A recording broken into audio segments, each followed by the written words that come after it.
Here we are at our retreat place in the Rockies, and this is Heidi Hans Scott. So Heidi, say hi. Hi, I didn't know he was filming yet.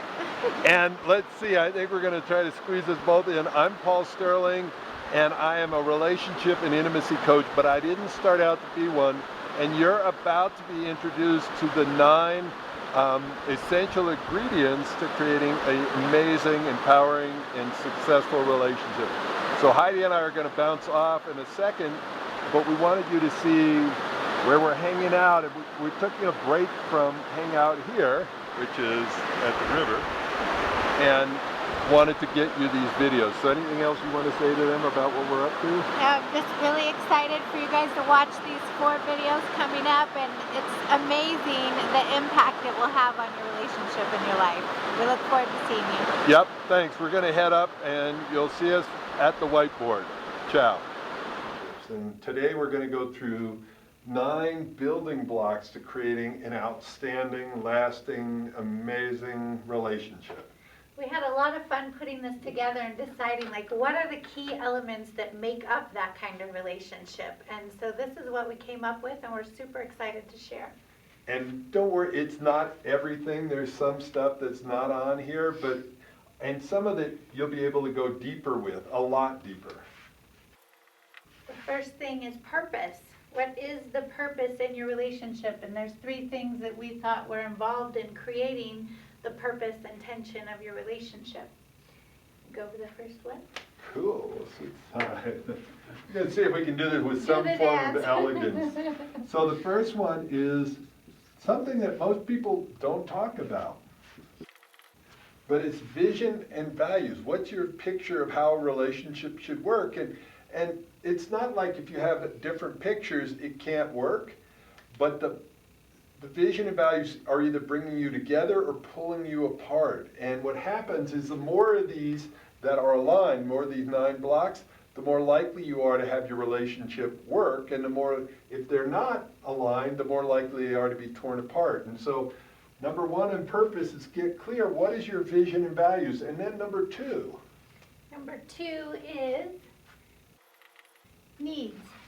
Everybody feels in love when their needs are met. And some people have asked for their needs to be met and they've gone unmet for so long, it's like you don't even know what your needs are anymore. Or sometimes you have asked for your needs and they've gone unmet and the request has been denied many, many times. So what we like to look at needs as is making deposits in an intimacy account. So just like a bank account, you make deposits or you make withdrawals. And if you're making daily deposits, you feel full and you feel in love. And the only reason to be in a relationship, I know it sounds a little harsh, is to get your needs met. And when your needs aren't getting met, what happens is being alone ends up being a better deal. And it's not about being selfish in a relationship, it's being able to get my needs met and your needs met. And there are certain cultural things, like culturally, at least in the past, women aren't supposed to get their needs met until the kids get their needs met and the husband gets his needs met and all the rest of it. And you know what? That model doesn't work anymore if it ever worked. It's really about being clear on both sets of needs, the masculine and the feminine. Let's trade sides again, and while you write that, I'll talk a little bit more about that. He's going to write in the 3rd box there. With looking at this, we talk about love relationships and intimate relationships, but this is really for all relationships. I have 2 teenage daughters, and there's family units, and there's mother-daughter, there's father-daughter, there's sister-brother, and these 9 boxes really fit into all relationships and what do these mean in relationships. So this is to help you take a relationship inventory. So there's 3 levels or kinds of relationships, and this is an overgeneralization, but it's helpful information. The first level is something called survival, and in the survival relationship, that's where the relationship is more important than the individuals. They don't care if they like each other anymore, but they're not getting a divorce. They're staying the course. They could be miserable, but they're not getting a divorce.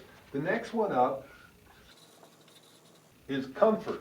And comfort is where you can become real, you're like good friends and you like watching TV together, but you don't want to rock the boat.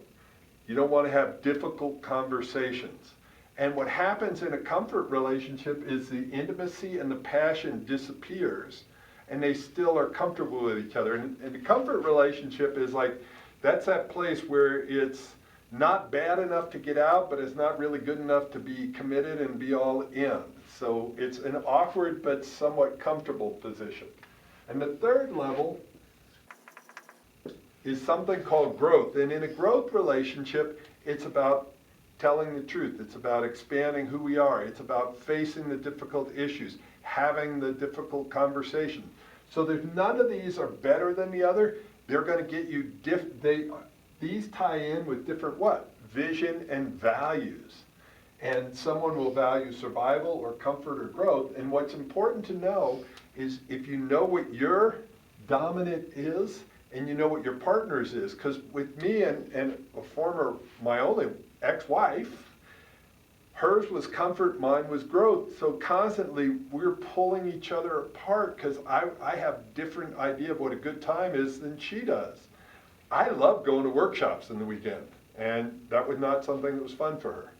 So that's the purpose one, vision, values, needs, and then where are you? So the next column. The next one is connection, and as a wonderful man we know says, connection matters more than anything. So how do we stay connected? Absolutely. Are you doing it? Am I doing the first one? I'll do the first one. Okay. So, connection first happens when I spell wrong, and you get that I spell wrong often. Yeah, if you're really hung up on spelling, Heidi and I are not the great teachers for that because we like to be able to have flexibility and spell things in many different ways. So, attraction, this is that physical part of you that, actually this is chemistry, sorry. Chemistry is when you meet somebody and like, they're hot and you feel all revved up and good. This is in our DNA. This is just programmed into us. It happens. Attraction is the second level of chemistry, and attraction is that part of you that can be cultivated, that can start filling this connection piece of relationship. This is a part that you have some control over. So when you start dating, you care what you wear, you brush your teeth, you make sure your breath smells good, you make sure you smell good. And sometimes over time in a relationship you can get lazy and you can be like in your jammies when somebody comes home and maybe your breath stinks and you don't care and the attraction goes down. So you have a part in this, and it's a commitment. Absolutely. No, I'm going in the middle. And you notice this is the center box. Every box is connected to this box. And this is trust. And trust is foundational to creating a lasting, deep, and intimate relationship. And what trust is, it's made up of two main components. There's a lot of little components, but the two main components are making and keeping agreements. If your lover keeps agreements with you, trust goes up. The second part of it is if you think that they have your best interest at heart, if they see the best in you, if they call the best out in you, that builds a trust. Anything else on trust? It's my So favorite. now we can switch. Okay, we're switching. So the last part of connection, the way we see it, is intimacy, physical and emotional. There's many ways to be intimate with somebody, and physical intimacy usually comes after emotional intimacy. How often do you hear like, well, if you took time to talk to me and I just don't feel connected to you, so I don't want sex. That's where this happens. Something to say So about that? yeah, intimacy doesn't start in the bedroom. If you want to make love, first open your partner's heart so that they feel loved and adored, if they feel heard, understood, and valued. And we get a lot into that in the next videos on how to do that. But those are critical skills if you really want your lover to open up and be physically intimate with you. And part of what happens with intimacy, the more intimate you are, the more you build this, the more you build trust. Yeah, an example of this too, like with children, some adults will just go up and hug a child, and that child may not want to hug. And so also part of intimacy and trust is building respect and honoring the other person. So you might walk up to them and say, would you be willing to let me hug you right now? Or would you like a hug right now? Yeah, and part of what we're honoring is honoring boundaries. Being able to set boundaries is a major relationship skill, and then honoring each other's boundaries helps build trust in ourselves and trust in others. And all of these come down, there's one last thing. So we have our purpose, our connection, and then this is what gets us in a relationship, but this is what keeps the relationship alive and going, and that. If you've ever heard like over time relationships sizzle, or you have to accept, more comfort, and it's not true. It's when these things stop getting used, it fizzles. You can stay madly, passionately in love when you put effort into it. And what this is, and in my writing, it's hard to read, it says relationship skills. And Not writing skills. by the way, there is a little flyer like this, a little PDF that you can download, and we'll have it on the site, that you can go through this and actually kind of do a skills and relationship inventory. Where are you in each of these boxes? Are your vision and values close, so you're getting your needs met, all the rest of it. So this box right here is one of the critical boxes, and it has 3 parts. Number 1, We're going to dive deep into these 3 parts on the next 3 videos that'll be coming to you. so one of the most important ones, especially in a long-term relationship, is to be able to clear up the past, so that the past is in the past, because what happens a lot of times is we end up recycling issues. And part of what happens in one of our workshops is we show you how the feminine and the masculine look at this very differently.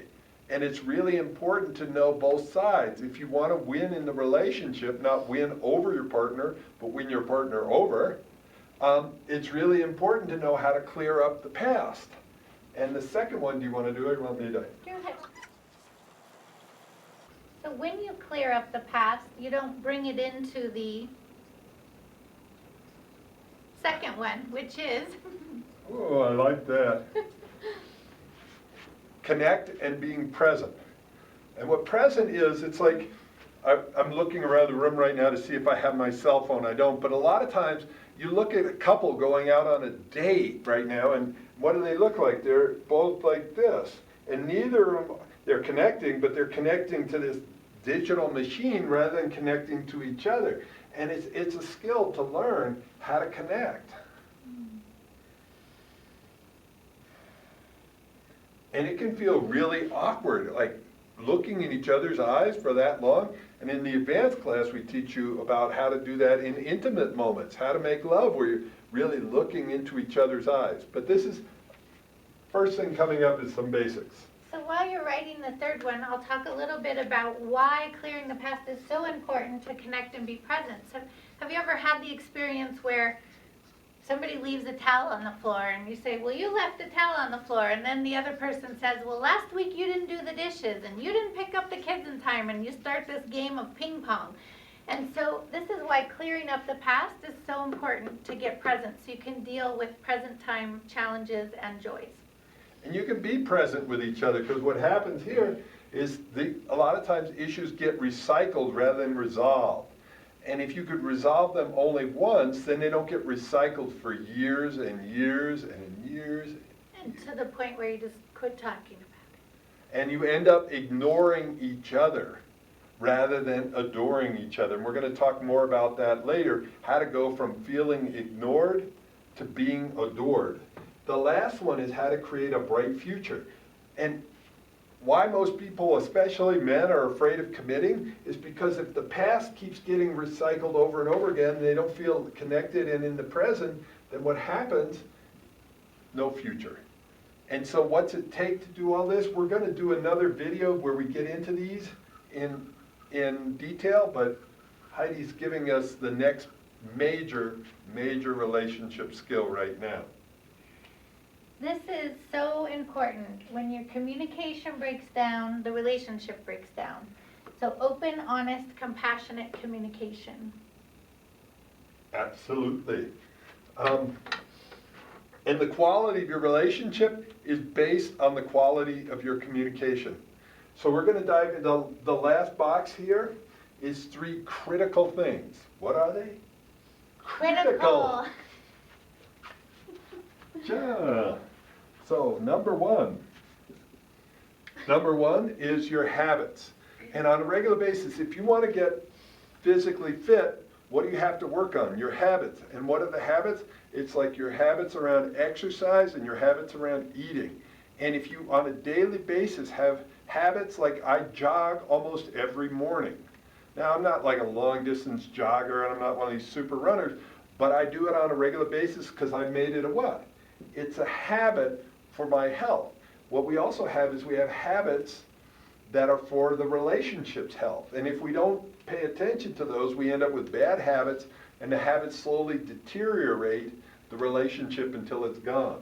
I want to give you one tip on this. If you're not in a relationship yet and you're starting to date, don't do anything while you're dating that you won't maintain over time. And start looking at their habits too. So the other one is patterns. So patterns are sort of like habits, only bigger ones. They're patterns over your family's history and your history. And do they have a pattern of treating people really well in relationships? It's almost what you want to know about their past relationships if you're just getting in a relationship, so you know what their patterns are and have they changed them. Because it's your patterns and your habits that are going to build a long-term powerful relationship, or they're going to build a long-term miserable relationship.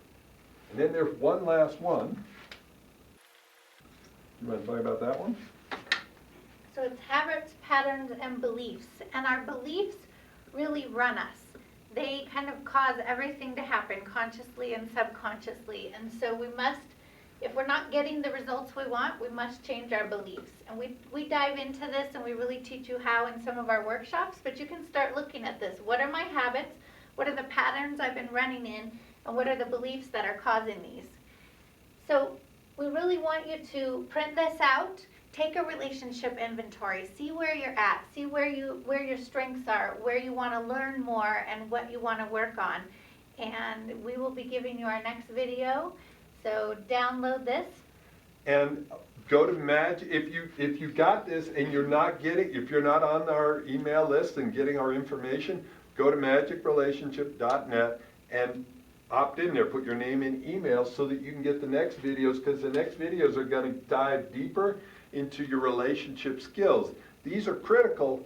This is great for getting in a relationship, chemistry, attraction, feel good, but that won't keep you in a relationship. You need these skills. Thank you very much. Talk to you soon. Here's to the best is yet to come. Thank you.